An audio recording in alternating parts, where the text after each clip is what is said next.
Cheating ex-wife burned our marriage for an affair, then called me cold for leaving quietly. Months later, she lost her job, reputation, and every excuse she had while I built a life without her. The first time I knew she wasn't mine anymore, it wasn't a confession. It was a sound. My name is Martin Grant. I'm 41 now, but this story started nearly a decade ago, back when I still believed that love, hard work, and a house with good lighting could hold a marriage together.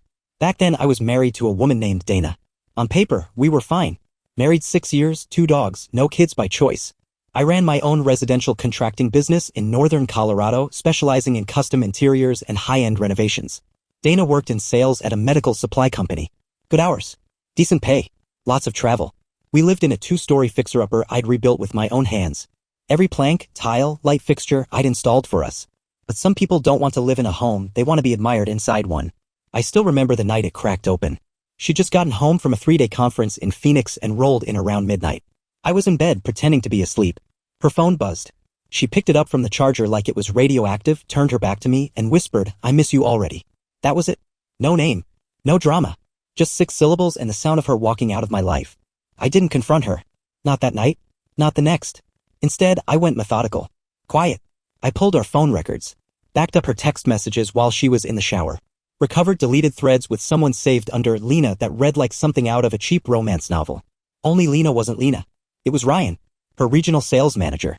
Married. 2 kids. Lives in Oregon. They'd met at a conference in San Diego a year before.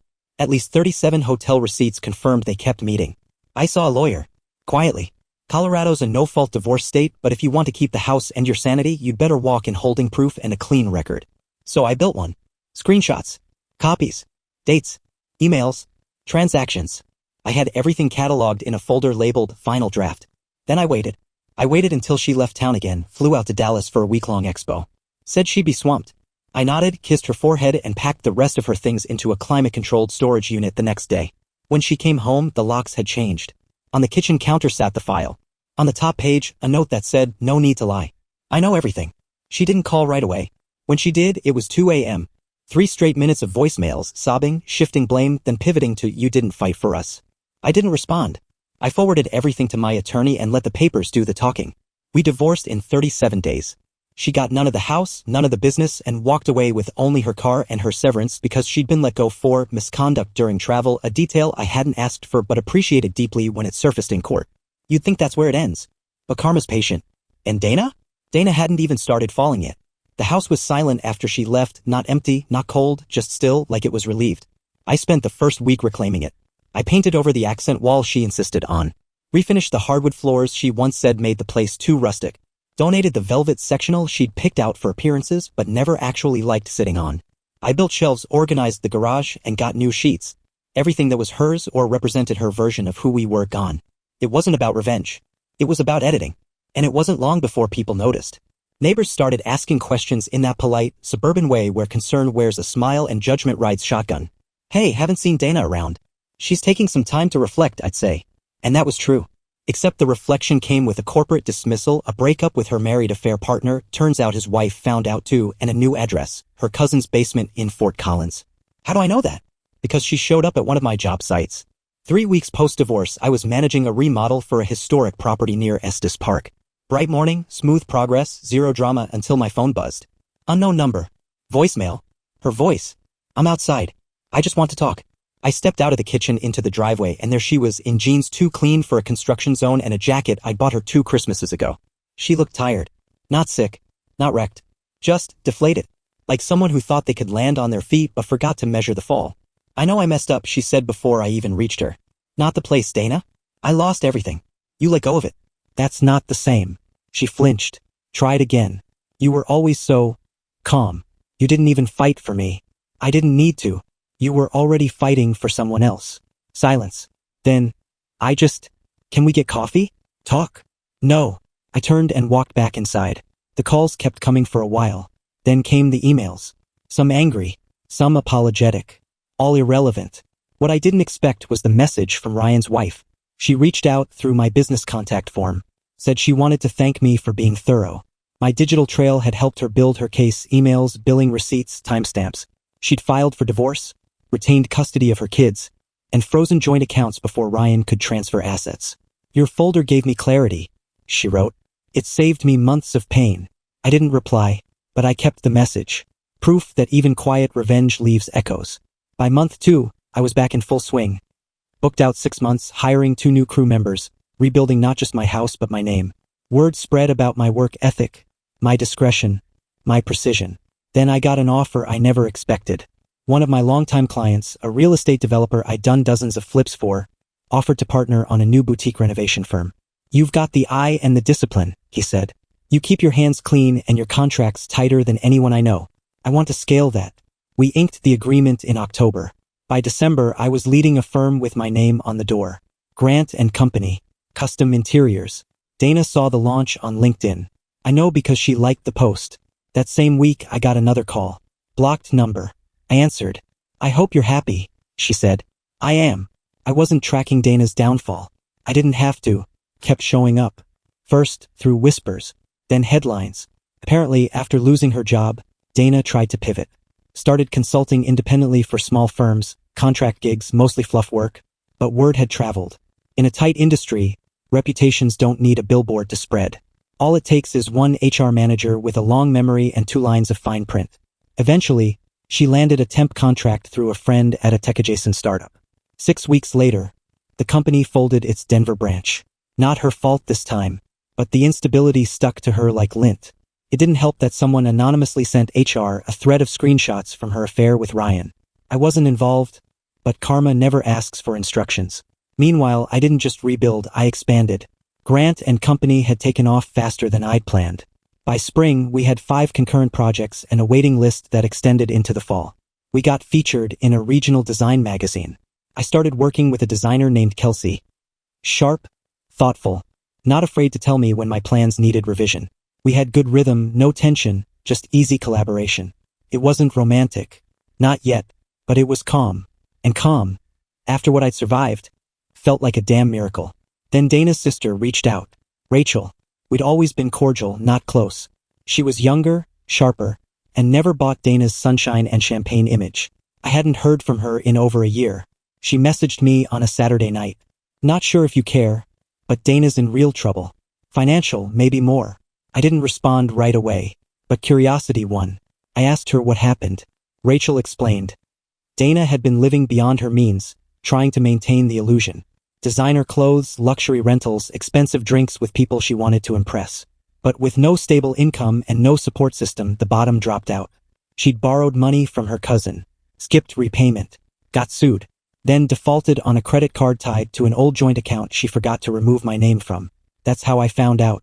Because I got a notice. Late payment warning. My credit flagged. Took half a day, but I fixed it. Sent documentation proving the divorce. Had my name scrubbed, my credit restored, and a fraud alert placed on anything with her signature next to mine. I didn't call her. I didn't yell. I forwarded the paperwork to her last known address with a sticky note attached. "We're not connected anymore. Don't forget it." Rachel called 2 weeks later. "I shouldn't be telling you this," she said.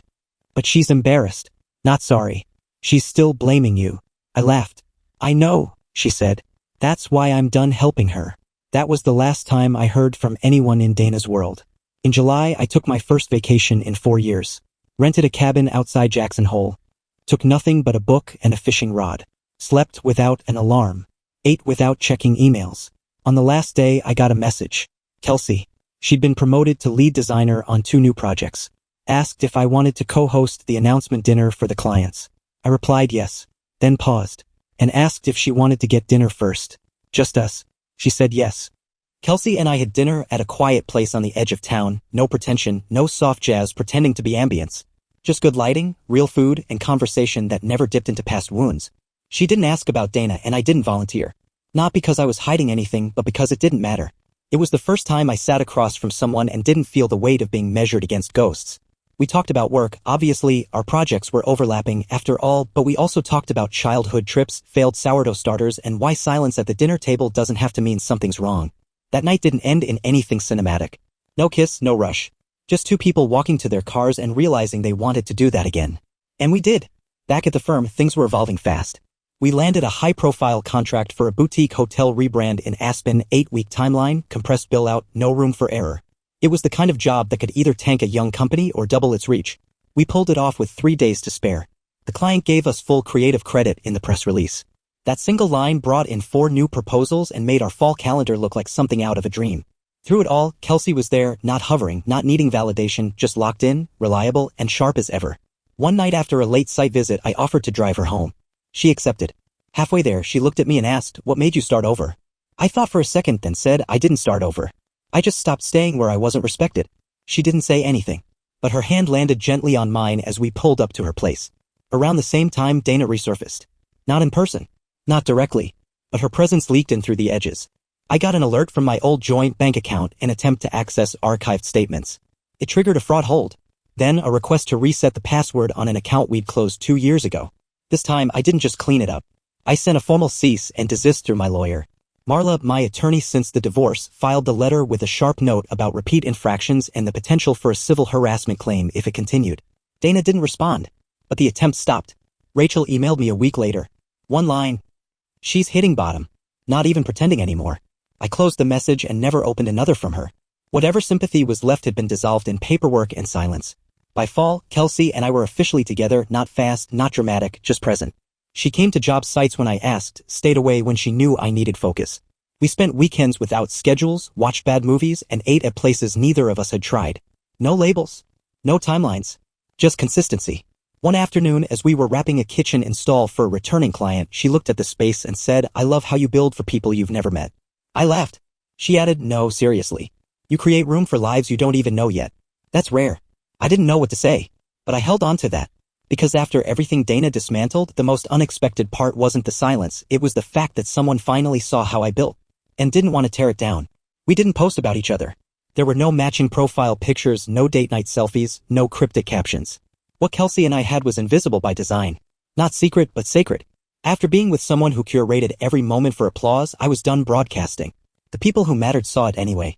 My crew started joking that I was less grumpy on Mondays.